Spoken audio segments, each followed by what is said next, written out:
Hi hello எல்லாருக்கும் வணக்கம். Welcome back to Divya Sriram lifestyle. இன்னைக்கு ஒரு சூப்பரான ஈஸி மெத்தடில் ஒரு வேர்க்கடலை சட்னி பொடி எப்படி பண்ணுறதுன்னு பார்க்கலாம். ஸோ வேர்க்கடலை சட்னி பொடிக்கு இன்க்ரீடியன்ட்ஸ் எல்லாம் உங்களுக்கு டிஸ்கிரிப்ஷனில் கொடுக்குறேன் பாருங்கள். இது ரொம்ப ஃபேமஸ் சட்னி பொடி கர்நாடகாவில் ரொம்ப நல்லா விரும்பி சாப்பிடுவாங்க. எல்லா மெஸ் ஹோட்டல்ஸ்லாம் கிடைக்கும். இது ரொம்ப டேஸ்டியாகவும் இருக்கும் அண்ட் ஈஸியாக பண்ணிடலாம். இது வாங்க இப்போ எப்படி பண்ணுறதுன்னு பார்க்கலாம். ஸோ இப்போ வேர்க்கடலை சட்னி பொடி பண்ணுறதுக்கு இதில் 1 கப் அளவுக்கு பீனட் வச்சுருக்கிற வேர்க்கடலை இது நம்ம ட்ரை ரோஸ்ட் பண்ணி எடுத்துக்க போகிறோம். இது நல்லா ட்ரை ரோஸ்ட் பண்ணி எடுத்துக்கலாம். இப்போ பாருங்கள், நல்லா வேர்க்கடலை நல்லா ரோஸ்ட் ஆகிடுச்சு. இப்போ நம்ம இது ரிமூவ் பண்ணிவிட்டு நல்லா இது கூல் பண்ணி வைக்கணும். இதிலே நம்ம கொஞ்சமாக ஜீரா ஆட் பண்ணிக்கின்னு ட்ரை ரோஸ்ட் பண்ணி எடுத்துக்கலாம்.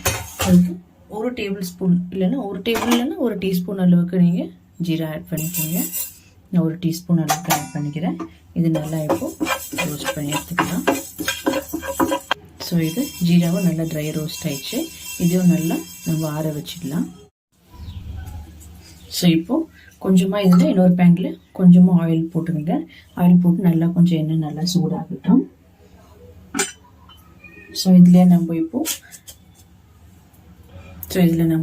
ஒரு 4 பல் பூண்டு அளவுக்கு ஆட் பண்ணி நல்லா இது கொஞ்சம் ரோஸ்ட் பண்ணி எடுத்துக்கலாம். இதுவும் நம்ம பீனட் சட்னி பவுடரில் ஆட் பண்ண போகிறோம். ஸோ இது நல்லா கொஞ்சம் ரோஸ்ட் ஆனால் அந்த க்ரன்ச்சினஸ் அந்த ஸ்மெல்லு கார்லிக்கோட ஸ்மெல் நல்லா இருக்கும். அதனால நம்ம இதை ரோஸ்ட் பண்ணி எடுத்துக்கலாம். ஸோ இந்த மாதிரி இது நல்லா ரோஸ்ட் ஆகணும்.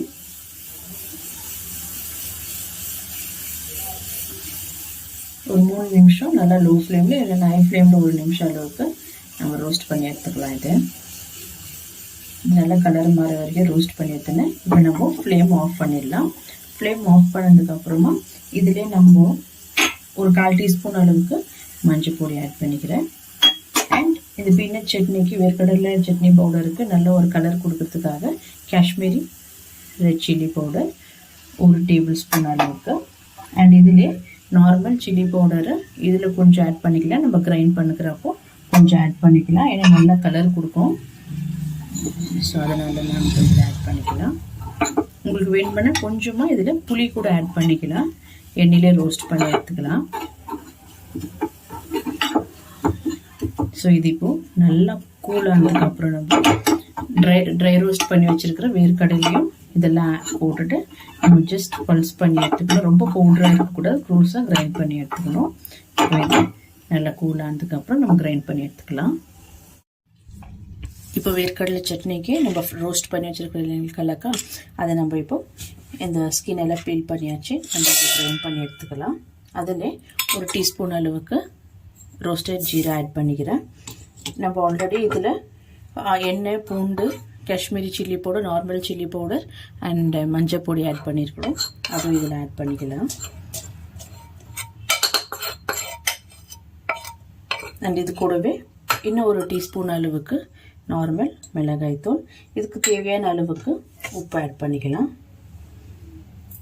நீங்கள் வேணுமென்னா கறி லீஃப் கூட இதில் ஆட் பண்ணிக்கலாம். ஸோ இது இப்போ நம்ம கிரைண்ட் பண்ணி எடுத்துக்கிறேன். பாருங்கள், இது நல்லா கோர்ஸாக கிரைண்ட் பண்ணியாச்சு. இந்த அளவுக்கு தான் நம்ம கோர்ஸாக கிரைண்ட் பண்ணணும், பேஸ்ட்டாக பண்ணக்கூடாது. இது ரெடி ஆயிடுச்சு. இப்போது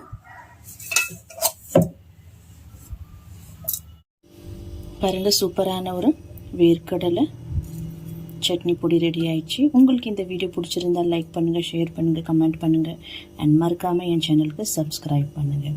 தேங்க்யூ ஃபார் வாட்சிங் திஸ் வீடியோ.